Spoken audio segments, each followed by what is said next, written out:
परीक्षा नाया को कहती है कि नाया, तुम्हारी चालों को मैं बड़े अच्छे तरीके से समझ गई हूँ और ये भी समझती हूँ कि तुमने अयान से शादी करने का फैसला उसकी मोहब्बत में नहीं किया, बल्कि सिर्फ और सिर्फ मुझसे और भारी से बदला लेने के लिए किया है। लेकिन ये बात याद रखो, जिस आग में तुम हमें जलाने की कोशिश करोगी ना, अनकरीब तुम उसमें खुद जल जाओगी।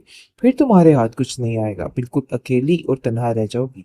ये बात तुम अपने जहन में अच्छे तरीके से बिठा के रखना। जिसको सुनकर वो कहती है कि मुझे तुम्हारी इन सब बातों की कोई ज़रूरत नहीं है और ना ही मैं तुमसे कोई मज़ीद बात करना चाहती हूँ, क्योंकि तुम्हारा दिमाग पूरे तरीके से ख़राब हो चुका है। अयान बार-बार परीक्षा की तरफ देखता और उससे तरह-तरह की फ़ज़ूल बातें करने की कोशिश करता है, जिसकी वजह से परीक्षा का शक और मज़बूत हो चुका है और उसको समझ आ चुकी है। लेकिन जैसे वो बारी से बात करती है ना, तो बारी इस बात को मानने से इनकार कर देता है और कहता है कि नहीं, ऐसा कुछ नहीं है, ये सिर्फ़ और सिर्फ़ तुम्हारा वहम है। भई अब अयान के बारे में सोच को बदल लो, क्योंकि अयान अब हमारी फैमिली का हिस्सा है। तो इसलिए मैं नहीं चाहता कि अयान के बारे में तुम कोई भी फजूल बात सोचो। आगे से वो कहती है, फैमिली की बात नहीं, हकीकत जो है उससे हम मुंह नहीं फेर सकते हैं और ये बात बिल्कुल तय है। अब आपको भी ये बात समझ लेनी चाहिए। आप देखेंगे अनाया बार बार बारी को कॉल करके जानबूझकर फजूल सी बातें करने की कोशिश करती है, लेकिन बारी को इस चीज की समझ नहीं आ रही कि वो क्या कर रही है। जिस पर प्रीशा को काफ़ी गुस्सा आता है और प्रीशा कहती है कि आखिर ये क्या तमाशा है? कब तक ये तमाशा लगा रहेगा? मुझे तो समझ नहीं आ रही। मतलब ये है कि तुम्हारी ज़िंदगी में आए दिन अब अनाया का क्या काम है? बार-बार इस तरीके से घुसने का मतलब मैं समझ सकती हूँ। जिसको सुनकर आगे से कहता है बारी, मुझे समझ नहीं आ रही कि तुम क्यों बार-बार मुझ पे शक करने की कोशिश कर रही हो? इन सब बातों का कोई मकसद नहीं और मेरे दिल में उसकी कोई जगह नहीं है। लेकिन पता नहीं क्यों तुम्हें इन बातों की समझ नहीं आ रही और तुम फ़ज़ूल बातें करके मेरा दिमाग खाने की कोशिश कर रही हो। मतलब कि इन दोनों के दरमियान अब काफ़ी ज़्यादा खिटपिट शुरू हो चुकी है और इन सब के पीछे अनाया की ही चालें हैं, जो कि कामयाब होती हुई नज़र आ रही हैं। लेकिन ये काम यहाँ पे नहीं रुकेगा। परिशे इस काम को हल करने के लिए ज़रूर मेहनत वो करेगी। कहता है कि कैसी बातें कर रही हो परीक्षे, मुझे तो तुम्हारी समझ नहीं आ रही है कि आखिर तुम्हारे दिल में उसके खिलाफ इतना जहर क्यों भरा है। मैं मानता हूँ कि माजी में जो कुछ भी हुआ, लेकिन अब वो ऐसा कुछ भी नहीं चाहती और ना ही तुम्हारे बारे में कुछ गलत सोचती है। फिर आखिर तुम ये सब कुछ करने की कोशिश क्यों कर रही हो? जिस पर वो कहती है कि मुझे ऐसा लगा तो मैंने आपको कह दिया। हरमिनाल को भी इसी किस्म का शक है और वो कहती है कि यान के साथ इसकी मंगनी कोई आम बात नहीं है और ना ही कोई ऐसी बात, मतलब ये है कि इन्होंने कुछ करने की कोशिश की है और जानबूझकर प्लानिंग के तहत ही सब कुछ किया है। बहुत जल्द ये राज भी फाश हो जाएगा और पता चल जाएगा कि आखिर क्या हो रहा है और क्या नहीं हो रहा है। ये दूसरी तरफ मैसा काफी ज्यादा गुस्से में आ चुकी है और कहती है कि मुझे अभी और इसी वक्त इस घर से कोई और घर चाहिए, क्योंकि मुझे इस घर में नहीं रहना है। मैं इस घर की जब की आई हूँ ना, मैं सिर्फ और सिर्फ इस लड़की के बारे में ही सुन रही हूँ, यानी कि ये डॉक्टर बन गई और मेरा बेटा निकम्मा रह गया। आखिर ये सब कुछ क्या है? इस पर जुबैदा कहती है कि अगर तुम बच्चों के दरमियान इस तरीके से मुआवजे करोगी ना, तो देखो तुम्हें कुछ भी हासिल नहीं होगा। सवाए परेशानी के और क्या है तुम्हारे पास? और कुछ भी नहीं है। जिसको सुनकर वो कहती है कि मैं इस परेशानी से निकल कर ही दम लूंगी, चाहे जो मर्जी हो जाए। मुझे पता है कि अब मुझे कैसे इन मामलात को संभालना है, क्योंकि तुम्हारे साथ रह के मेरी जिंदगी इसी तरीके से जाड़ और बियाबान रहेगी। मैं अपनी जिंदगी को जीने के लिए कुछ भी कर सकती हूँ। तो बेहतर यही है कि तुम भी अब ये सोच अपने दिल से निकाल दो कि आदम मजीद तुम्हारा साथ देगा और तुम्हारे साथ होगा।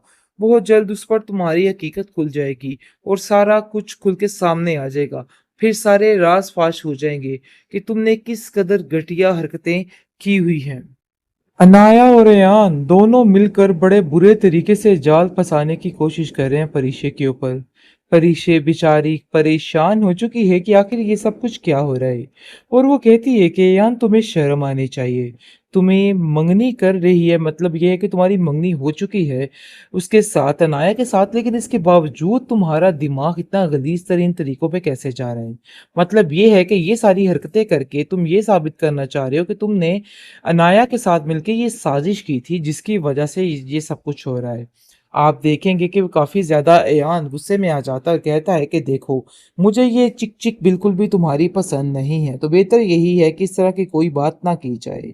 लेकिन जी आप देखेंगे कि बारी ये समझ रहा है कि आखिर ये मामला कब तक चलेंगे। वो कहता है कि मुझे समझ नहीं आ रही कि आखिर इस लड़की ने अयान को ही क्यों चुना है। इसमें भी इसकी कोई ना कोई साजिश ही छुपी होगी। जिसको सुनकर मृणाल कहती है कि देखो भई, हम तो इसे कुछ भी नहीं कह सकते। जो कुछ भी उसने किया सो किया, अब कुछ भी कहना नहीं बनता है। आखिर मैं कौन होती हूँ इसको सारी चीज़ों में तसल्ली देने वाली और कहने वाली। उसकी अपनी मर्ज़ी थी जो कुछ उसने किया। अनाया को समझाता है बारी और कहता है कि देखो नाया, मुझे तुम्हारी समझ नहीं आ रही कि आखिर तुमने ये सब कुछ क्या किया और क्यों तुम ये सब कुछ करना चाह रही हो।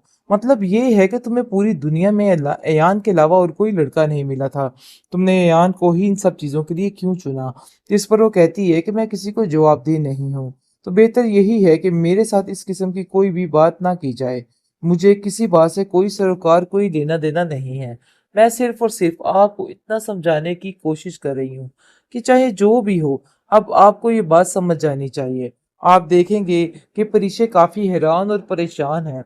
आती है और बारी से कहती है कि बारी, मुझे तो समझ नहीं आ रही है कि आखिर ये मामला किस तरफ जाने वाला है।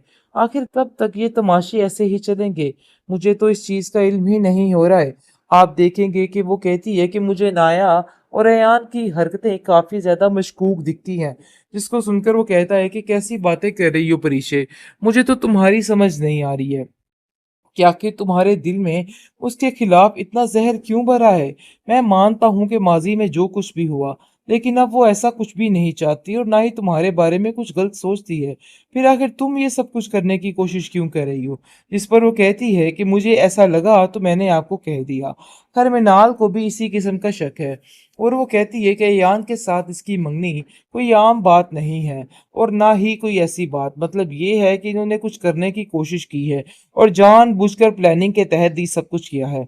बहुत जल्द ये राज भी फाश हो जाएगा और पता चल जाएगा कि आखिर क्या हो रहा है और क्या नहीं हो रहा है। ये दूसरी तरफ उर्मिला काफी ज्यादा गुस्से में आ चुकी है और कहती है कि मुझे अभी और इसी वक्त इस घर से कोई और घर चाहिए, क्योंकि मुझे इस घर में नहीं रहना है। मैं इस घर की जब की आई हूँ ना, मैं सिर्फ और सिर्फ इस लड़की के बारे में ही सुन रही हूँ। यानी कि ये डॉक्टर बन गई और मेरा बेटा निकम्मा रह गया। आखिर ये सब कुछ क्या है। इस पर जुबैदा कहती है कि अगर तुम बच्चों के दरमियान इस तरीके से मुआवजे करोगी ना, तो देखो तुम्हें कुछ भी हासिल नहीं होगा। सवाए परेशानी के और क्या है तुम्हारे पास, और कुछ भी नहीं है। जिसको सुनकर वो कहती है कि मैं इस परेशानी से निकल कर ही दम लूंगी, चाहे जो मर्जी हो जाए। मुझे पता है कि अब मुझे कैसे इन मामलात को संभालना है, क्योंकि तुम्हारे साथ रह के मेरी जिंदगी इसी तरीके से जाड़ और बियाबान रहेगी। मैं अपनी जिंदगी को जीने के लिए कुछ भी कर सकती हूँ। तो बेहतर यही है कि तुम भी अब ये सोच अपने दिल से निकाल दो कि आलम मजीद तुम्हारा साथ देगा और तुम्हारे साथ होगा। बहुत जल्द उस पर तुम्हारी हकीकत खुल जाएगी और सारा कुछ खुल के सामने आ जाएगा। फिर सारे राज फाश हो जाएंगे कि तुमने किस कदर घटिया हरकतें की हुई हैं।